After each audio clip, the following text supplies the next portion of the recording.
মনে করুন আপনার কোনো মেয়েকে পছন্দ হলো, তাহলে আপনি কি করবেন? হয়তো আপনি তাকে প্রেমের প্রস্তাব দিবেন, অথবা সরাসরি বিয়ের প্রস্তাব।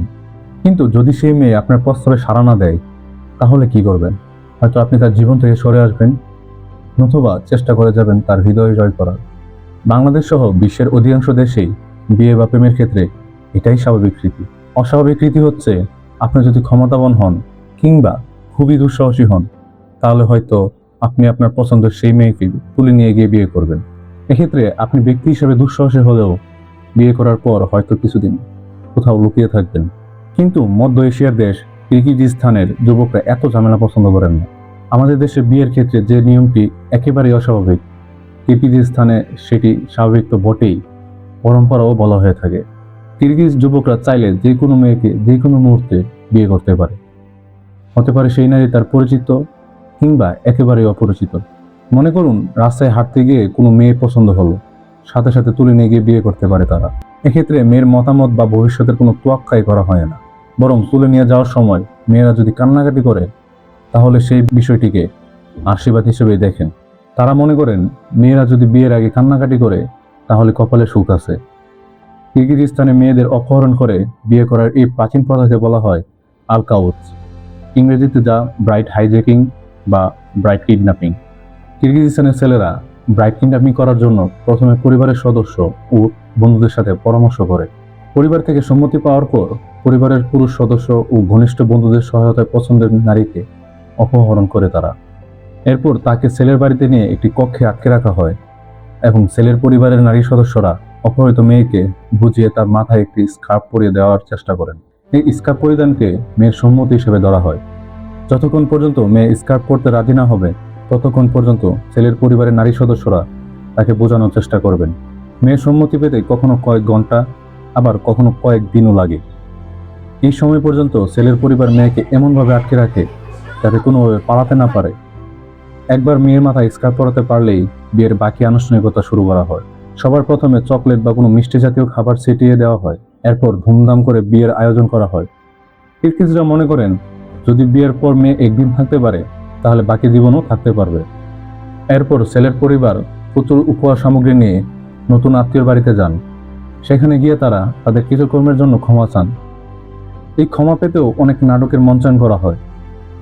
ছেলের পরিবারকে অনেক সময় ঘন্টার পর ঘন্টা মেয়ের বাড়ির সামনে দাঁড়িয়ে থাকতে হয়। কিন্তু এখন প্রশ্ন হলো, এই প্রথা কিভাবে সৃষ্টি হলো? এর উত্তরে অনেকেই মানসের মহাকাব্যের কথা বলে থাকেন। অষ্টাদশ শতাব্দীতে এপিক অফ মানাস বা মানাসের মহাকাব্য রচনা করা হয় বলে ধারণা করা হয়। যদিও কিরগিজরা মনে করেন এই মহাকাব্য আরো অনেক পুরনো। কিরগিজ নায়ক মানাসের নাম অনুসারে এই মহাকাব্যের নামকরণ করা হয়েছে এবং এই মহাকাব্যের যে ঘটনাগুলো উঠে এসেছে তা মধ্য এশিয়ার নবম শতকের ইতিহাসের সাথে মিলে যায়।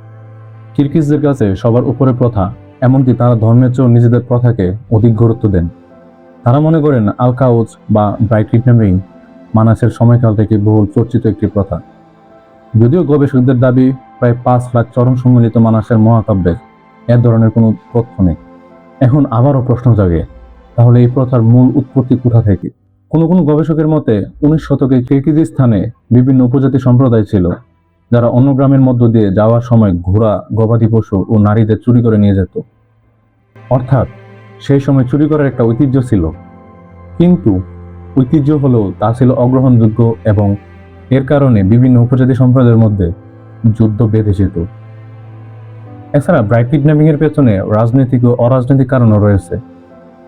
কিরগিজস্তান যখন রুশদের অধীনে চলে যায়, তখন তাদের অনেক প্রাচীন প্রথা নিষিদ্ধ ঘোষণা করা হয়, বন্ধ হয়ে যায় তাদের বিভিন্ন আচার অনুষ্ঠান।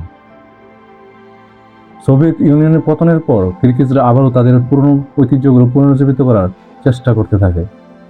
সোভিয়েত শাসন শুরুর আগে ব্রাইট কিডন্যাপিং অনেক কম ছিল, কিন্তু কিরগিজস্তান যখন সোভিয়েতের অধীনে চলে যায়, তখন এই দুঃসাহসিক ও অমানবিক প্রাচীন প্রথার চর্চা অনেক বেড়ে যায়।